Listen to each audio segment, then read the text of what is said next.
Sean told you about him, and I think New Hampshire knows Bernie. So I'll make this pretty short, but I wanted to let you know a little bit about him and me. I met him in 1981, and first time I heard him speak, I felt that he just spoke to me. I felt that everything that he said embodied everything that I ever believed in. Now, 40 years later, I still feel the same way.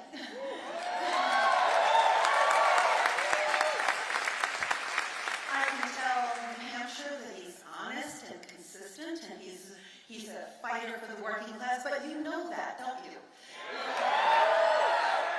I think it's important that voters all over the country know that, and that we keep that in mind, because right now, today, we have a president that certainly doesn't meet those criteria, and I think right now we need a candidate who demonstrates that he will follow through and deliver once he's in the White House. And that's exactly who Bernie is, who he has always been, and who he will always be.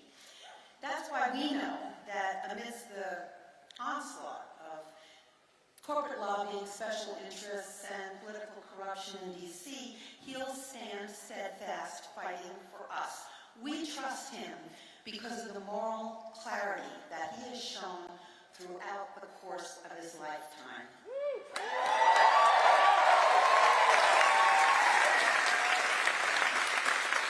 Now, the antithesis of that is the president that we have in the White House now. And what we need is a candidate who will most certainly be best positioned to defeat Donald Trump. The good news is, that's Bernie.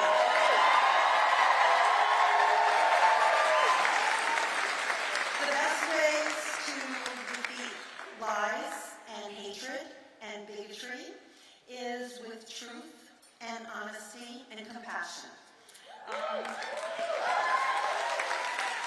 He's a candidate that Trump will not be able to vilify as inauthentic or hypocritical, and that's quite an advantage. During this campaign, Bernie and I have traveled throughout the country, and it's so nice to be kind of on home turf tonight. But we've been talking to people and listening to their experiences and learning about their hardships and their dreams. Clearly, we are a country at a crossroads right now, with our unique diversity, our yearning for a better future, but also our sadness at a political and economic system that's failing us. We've come face to face with inequalities, racial discrimination, poverty, and injustice that continues to hold our nation back from its promise and potential. Our job, all of our job in this movement, is to reject small thinking. When we have the courage to think big, when we have the courage to stand up and fight for the promise of America, none of our ambitions are out of our reach. America went to the moon 50 years ago. Let's make our own moonshot for justice, social justice, racial justice, environmental justice, economic justice for this generation. And with President Bernie Sanders fighting with us, for us, not with us, for us, we will get this done. He's the president we need, the kind who will not only make promises, but make change. The kind who will not only raise hopes, but will fulfill them. The kind that will not only praise peace, but attain it. If we stand together, we're on the verge of an historic victory that will transform this country. So my request of you is simple. Keep door knocking, keep phone calling, keep texting. Become more and more a part of this campaign. Continue to be part of this movement, because we're going all the way. We're in this together. Together we can create real and lasting change, not only for the country today, but for future generations. Now it is my distinct honor and privilege to introduce my husband, my best friend, the next President of the United States, Bernie Sanders.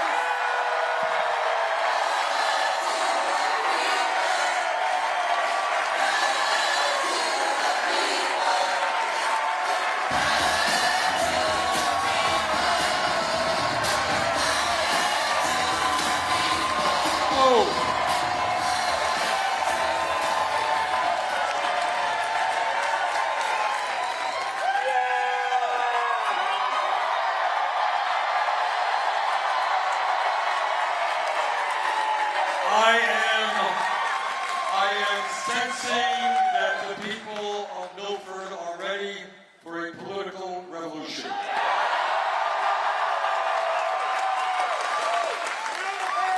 Thank you all very much for coming out. Let me thank Bad Larry's for their music. Let me thank Andrew Volinsky, your next governor, for his remarks. Let me thank somebody. I don't know how many of you know the work that Sean Keane does.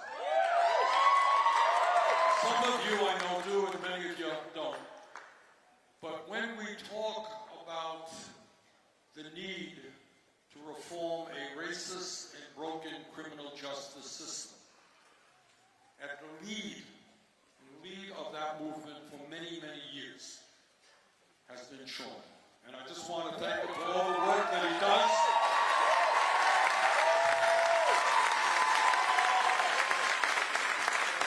For his support in this campaign. And needless to say, I want to thank my soulmate of the last 40 years. You know, Mr. Sentimental here. But Jane and I have been married for 31 years. We have 4 beautiful kids. And even more importantly, we have 7 very beautiful grandchildren.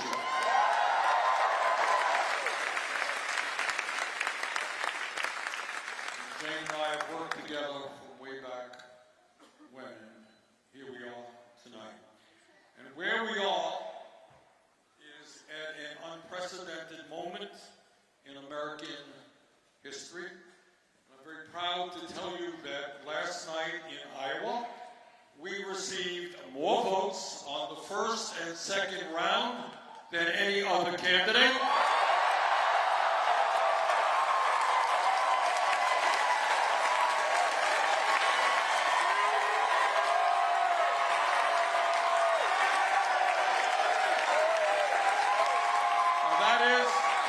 That is with 62% of the vote. For some reason in Iowa, they're having a little bit of trouble counting votes. But I am confident that here in New Hampshire, I know they'd be able to count your votes on election night. And when you count those votes, I look forward to winning here in New Hampshire. But I do want to take this opportunity, just having flown back from Iowa, to thank our grassroots supporters.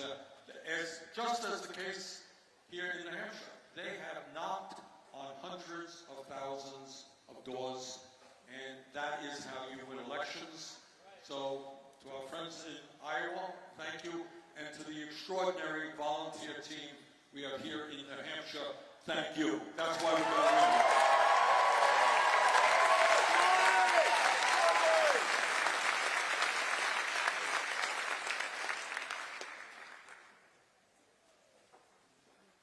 Tomorrow, I fly back to Washington to cast a vote for the impeachment of Donald J. Trump.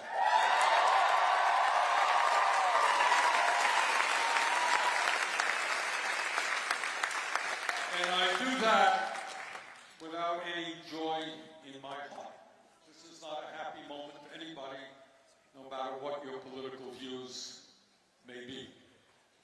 But the truth is, if the Senate does not vote to impeach Trump, and I do not believe the Senate will vote to impeach Trump, what it will set is a precedent for future presidents to the end of time.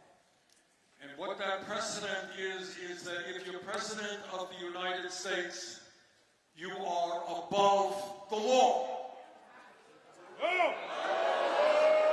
If you are president of the United States, you can obstruct Congress when Congress exercises its constitutional responsibility of oversight. You don't have to pay any attention to Congress.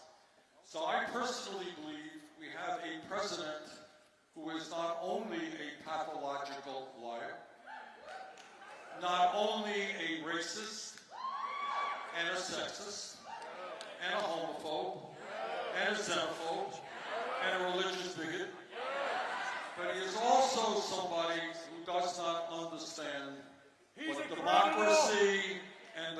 Constitution of the United States are all about. So tomorrow, the votes may not be there to impeach Trump, but I am absolutely confident that in November, the votes will be there to defeat Donald Trump.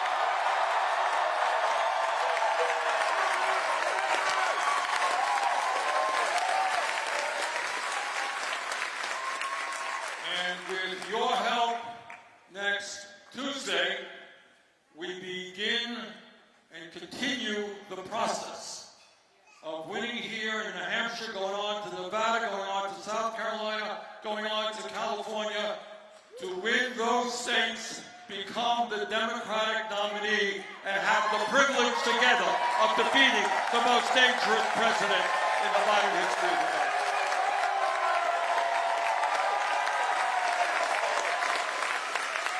And I will tell you why we are going to defeat Trump. We're going to defeat Trump because Trump believes that his political future lies in dividing the American people up based on the color of our skin, or where we were born, or our religion, or our sexual orientation, or even our gender. That's what he believes. Well, we got bad news for him, because that is not what the American people believe.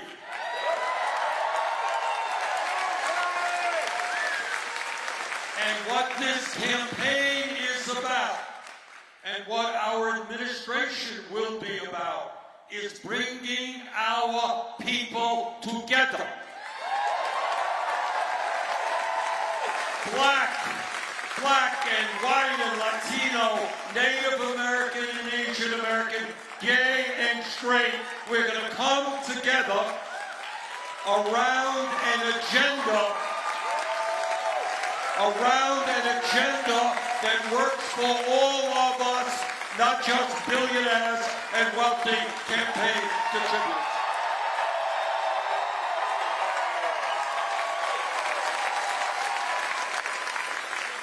We are going to win this election because the American people understand that at a time of massive income and wealth inequality, when 3 people own more wealth than the bottom half of American society, you do not give tax breaks to billionaires and cut Social Security, Medicare, and Medicaid.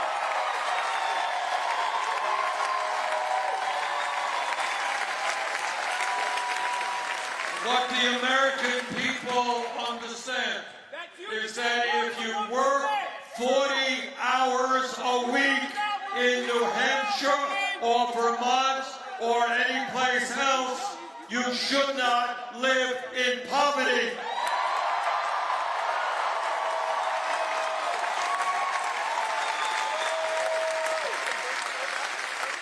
And that is why together we're going to end the absurdity of millions of our people trying to get by on 10, 11, 12 bucks an hour. You can't do that. We're going to raise the federal minimum wage to 15 bucks an hour. And in America, women should not be making 80 cents on the dollar compared to men. Not a radical idea to say equal pay for equal work.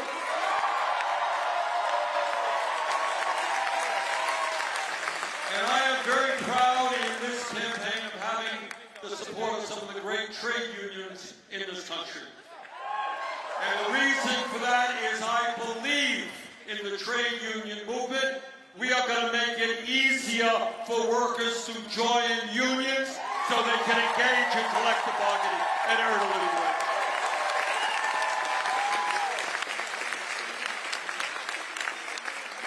And we believe that when you talk about a sensible agenda for the American people, you must look at education. Now, what our campaign is about is asking people to think outside of the box. Think outside what the options that TV gives you or what the Congress talks about. Ask yourself a simple question. We are the wealthiest country in the history of the world. Why do we have a child care system which is dysfunctional? Why are we not able to attract the best and the brightest to become teachers? Why do we not make sure that all of our people, regardless of income, have the opportunity to get a higher education?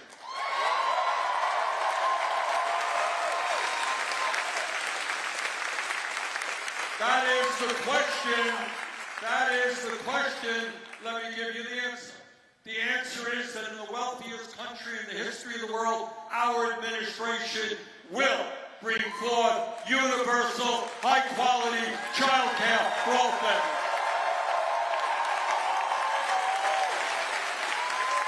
Our administration will invest heavily in low-income Title I schools so that all kids, regardless of their zip code, get the quality education they deserve.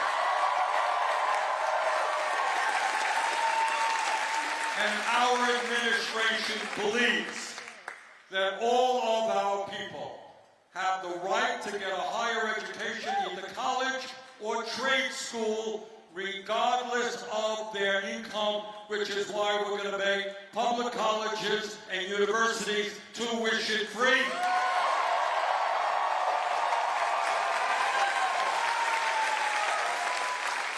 How many people here are dealing with student debt? Please raise your hand. Well, you know what we're going to do? If Congress, under Donald Trump, could give $1 trillion in tax breaks to the 1% in large corporations, we are going to cancel all student debt in America.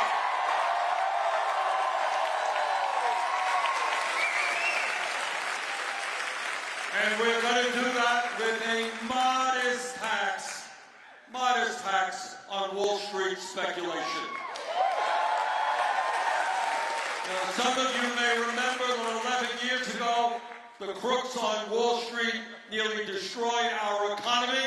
We bailed them out. Now it is their time to bail out the working families of America.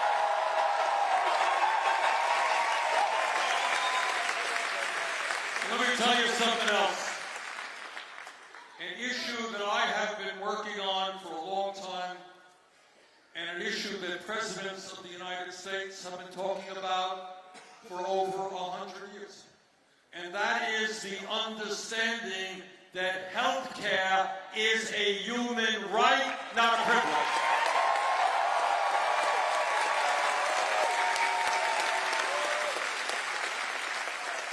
And that is to understand that today in America, we are spending twice as much per person on health care as do the people of Canada or any other major country.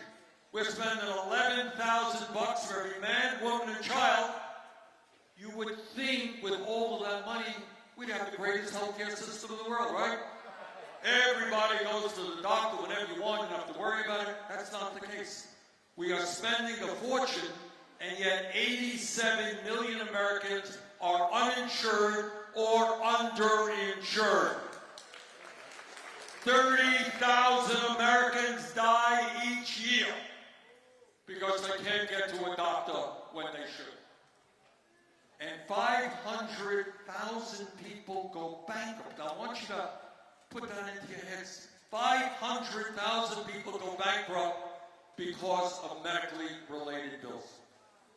Can you believe, just stop and think about the cruelty of a system in which we spend far more per person than any other country, and yet somebody gets diagnosed with cancer.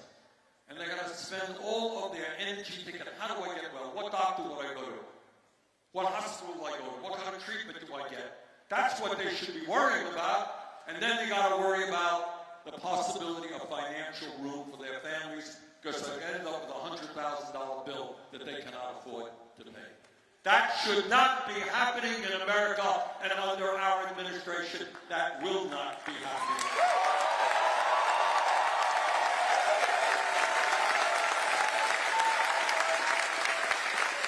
And I'll tell you something else, something that the people of New Hampshire are more than familiar with. And that is not only the greed, but the corruption of the pharmaceutical industry. You have an industry out there which last year the top 6 companies made over $60 billion in profit, while they charge us by far the highest prices in the world for prescription drugs. Last year, I took a trip to Canada with some people in the Midwest who were diabetic. Anybody here diabetic? All right. People who are diabetic need insulin. That's what keeps them alive. We went to Windsor, Ontario to buy insulin. People paid 1/10 of the price. 10% of the price for insulin in Canada. Same company, same product as they're paying in the United States of America. That is highway robbery, and that is greed of the worst kind. And it turns out that in terms of insulin, like a quarter of the people who are dealing with diabetes ration their insulin, which is a dangerous thing to do, and share it. So today, we're going to make a statement very clearly to the drug companies. Under our administration, you will not continue to rip off the American people.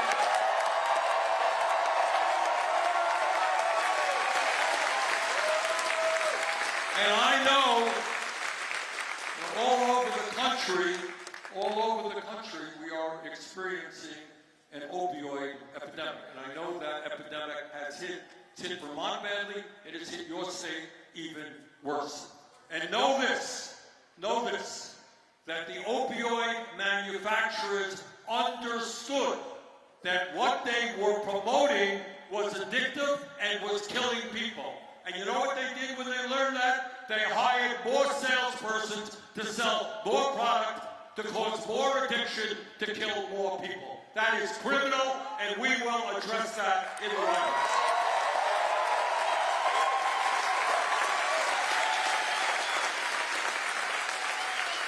And when we talk about Medicare for all, I want you all to know what it means, because you're going to see a lot of lies on TV commercials, because we're taking on one of the most powerful industries in the country. That is the healthcare industry that last year made $100 billion in profit. This is what Medicare for all means. And it's not a radical idea, because in one form or another, it exists in every other major country on earth. Under Medicare for all, no more premiums. Not for you, not for your employer. Under Medicare for all, no more co-payments. Too many people don't have the $50 or the $100 they need to get into the doctor's office because of that co-payment. And under Medicare for all, we're going to end one of the most absurd concepts that I have ever heard. We take it for granted, but it is crazy. And that is the concept of the deductible. When you spend a fortune for healthcare, you assume that you can go to the doctor when you want. But in this country, there are many people right here tonight who have $2,000, $5,000, $10,000 deductibles. All right? We end all deductibles. Under Medicare for all, because we're going to lower the cost of prescription drugs, nobody will have to pay more than $200 a year for the medicine they need.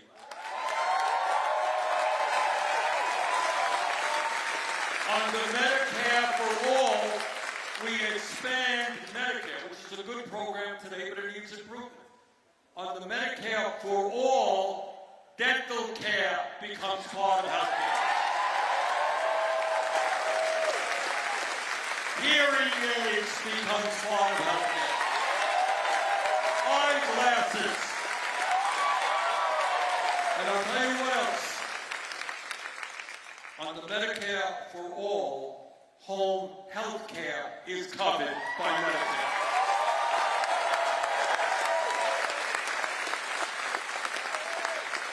So for over 100 years, going to Teddy Roosevelt, going back to FDR, the 30s and the 40s, going back to Harry Truman, JFK, Lyndon Johnson, Jimmy Carter, even Richard Nixon, Obama, people have been talking about health care for all.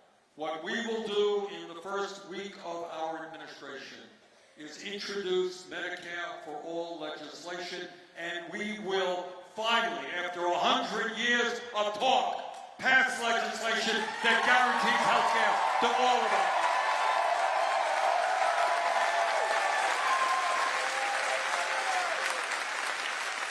I want to say a word about another issue that simply cannot be ignored. Now, we can talk about Trump, as we say in Vermont, till the cows come home, but we're not going to waste any time on Trump.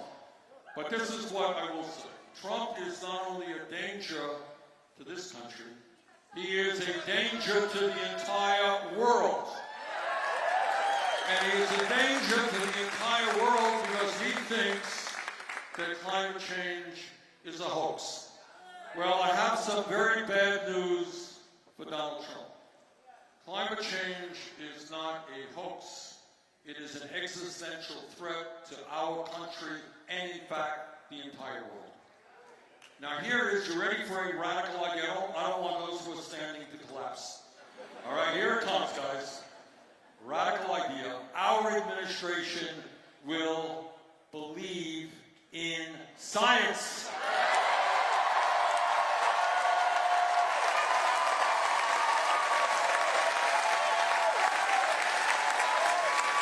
I know that's a radical idea, but hey, all right. Now, what does that mean? What it means, and I mean this with utmost seriousness and fear, what the scientists are telling us today is they have underestimated the degree and severity in which climate change is wreaking havoc on our country and the entire world. They have underestimated the speed in which the polar ice caps are melting and the oceans are warming and the seas are rising, which means if we don't get our act together, major cities in the United States like Miami, New Orleans, Charleston, New York City, by the end of the century will be partially or completely underwater. Countries like China, Indonesia, Pakistan, low-level countries will be inundated as well. Furthermore, what they are telling us is that the extreme weather disturbances we are seeing will become more frequent and will become worse.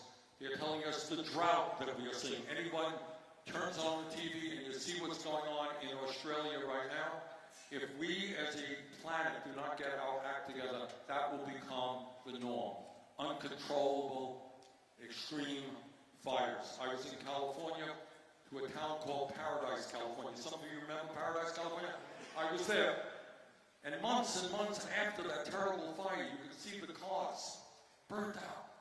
Many of their buildings, almost most of the buildings in that small town were destroyed. 86 people died. That's what extreme drought does. But it's not only that. We're talking about the acidification of the oceans where people all over the world get fish from to fill their protein needs. We're talking about the spread of disease because bacteria thrives in hot weather. What the United Nations tells us as a result of climate change, we are looking at up to 200 million climate refugees by the end of the century, people who cannot live in their own communities because there's no water, there's no land to grow their food. And that causes the danger of wars. So we have a very serious crisis. What makes it more complicated is that it's not just an American issue, it is a global issue. All right? So, I am proud to tell you that while I've been criticized very frequently for it, I am proud to tell you that we have introduced the most comprehensive and bold climate change legislation ever introduced by any candidate running for president.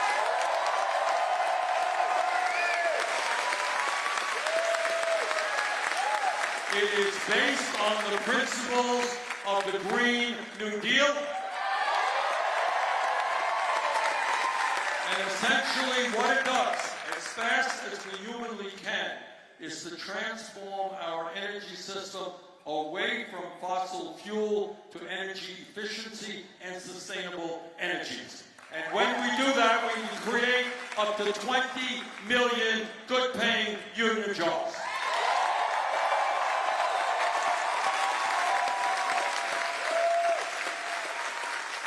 And I'll tell you what else, because this is a global issue. As president, unlike Trump, I will not ignore the issue or even exacerbate it, which is what he is doing. What I will do is reach out to the people of this planet, the people in China and in Russia and in India and Pakistan, Brazil, countries all over the world, and make the case that maybe, just maybe, instead of spending $1.8 trillion a year on weapons of destruction designed to kill each other, maybe we should pool our resources and fight our common enemy, which is violence.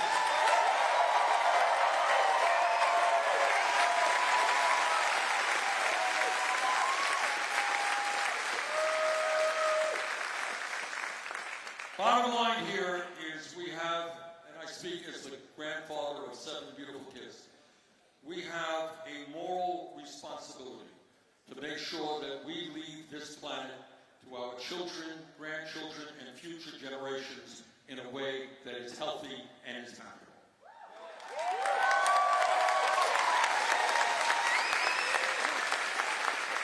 And when we talk about an agenda that meets the needs of the American people, very high up on our list of priorities must be the need for fundamental reform of a broken and racist criminal justice system.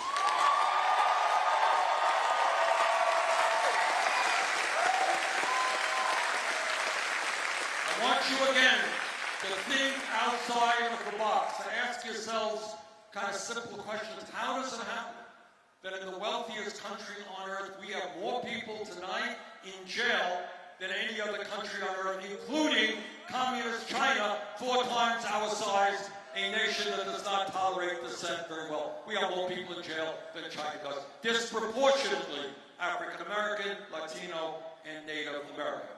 What our administration will be about is investing in our young people in jobs and education, not more jails and more incarceration.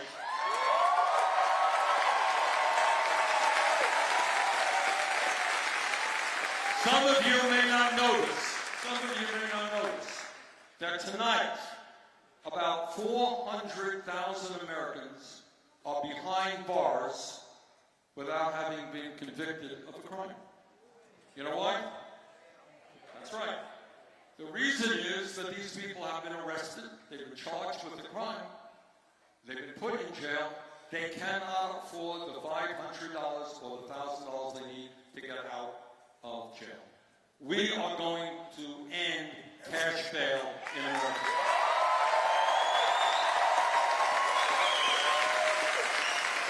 We are going to end private prisons and detention centers.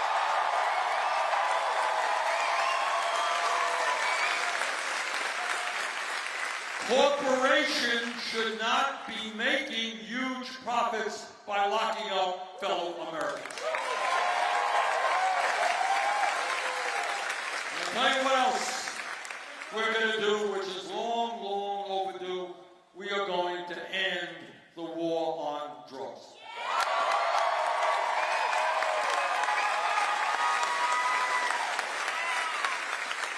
Now, as you all know, there are some things that a president can do with an executive order. Some things, major things, you need legislation. But one thing you can do with an executive order, and I will do it on my first day in the White House, is make marijuana legal in every state in this country.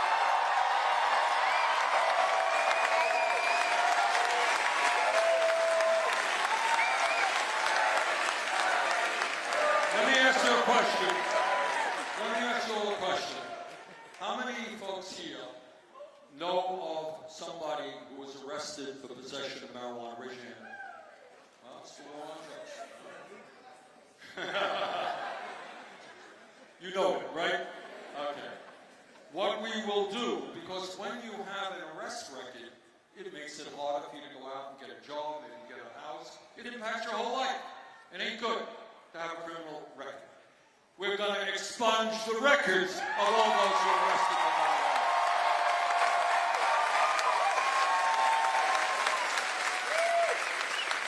And I'll tell you what else we're going to do on that issue. This was not an idea that really came to me. I got this from a lot of my African American and Latino friends. You drive in Las Vegas, and you see a lot of these big signs, buy marijuana from this or that, but it's legal there. And you stop and you think that if we leave things the way they might normally go, you'll have a handful of corporations controlling marijuana when it is legal in 50 states. And you think for a moment about all those people whose lives were destroyed or really hurt by being arrested for possession of marijuana, so went to jail. So what I think what we should do is make it easier for those people who have been impacted by the war on drugs to start making money through the legalization of marijuana.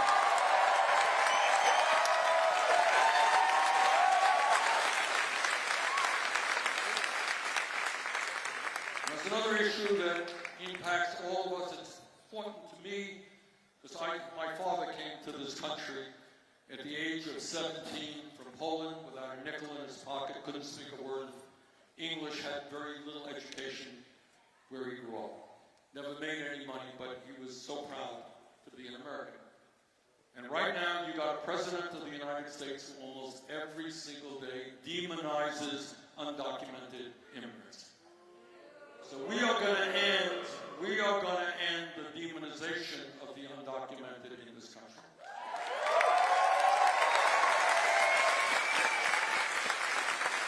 And on a very busy day one, we are going to reestablish legal status for the 1.8 million young people eligible for the DACA program.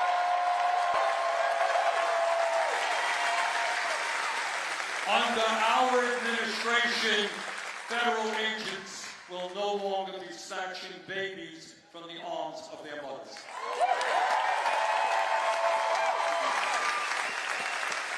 Under our administration, we will succeed in passing comprehensive immigration reform and a path toward citizenship.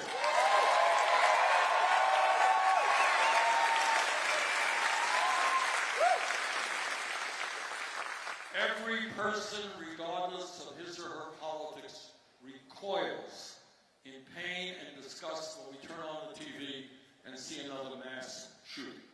And all of us know the toll in America that gun violence has had. Under our administration, it will be the American people who write gun safety legislation, not the NRA. Universal background checks, ending the gun show loophole, and ending the sale and distribution of assault weapons in America. That's what we got to do.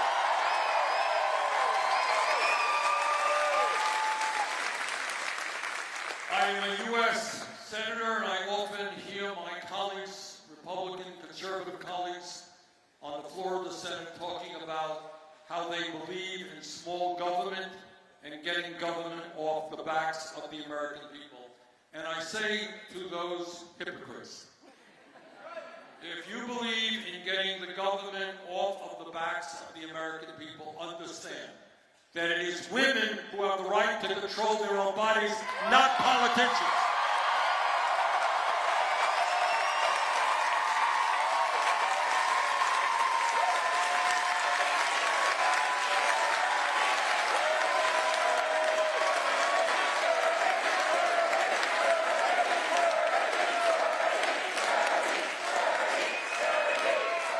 Let me just conclude by saying this.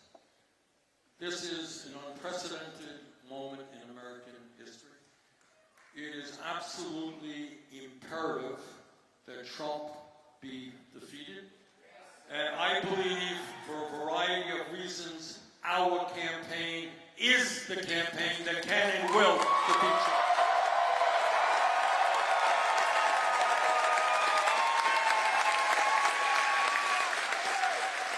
But our job is not just to defeat Trump. Our job is to have the courage, and this is not easy stuff, to have the courage to take on the powerful special interests that today dominate the economic and political life of this country. That ain't easy stuff, because these guys have incredible power. I'm talking about Wall Street, talking about the insurance companies, talking about the drug companies, talking about the fossil fuel industry, talking about the military-industrial complex, talking about the prison industrial complex, and talking about the whole damn 1%.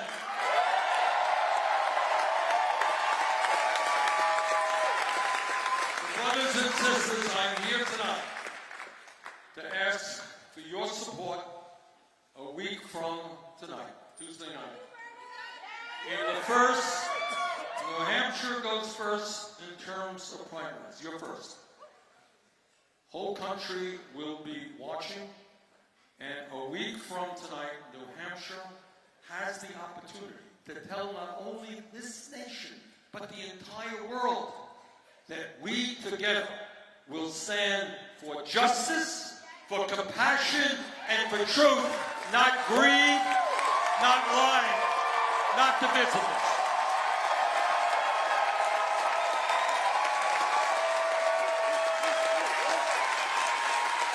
So a week from tonight, I'm asking you to please come out and vote. Bring your friends, your co-workers, your family members. Let us win here in New Hampshire. Let us then go on to Nevada, South Carolina, California. Let us create the political revolution this country needs. Let us defeat the most dangerous president in the modern history of America. Thank you all very much.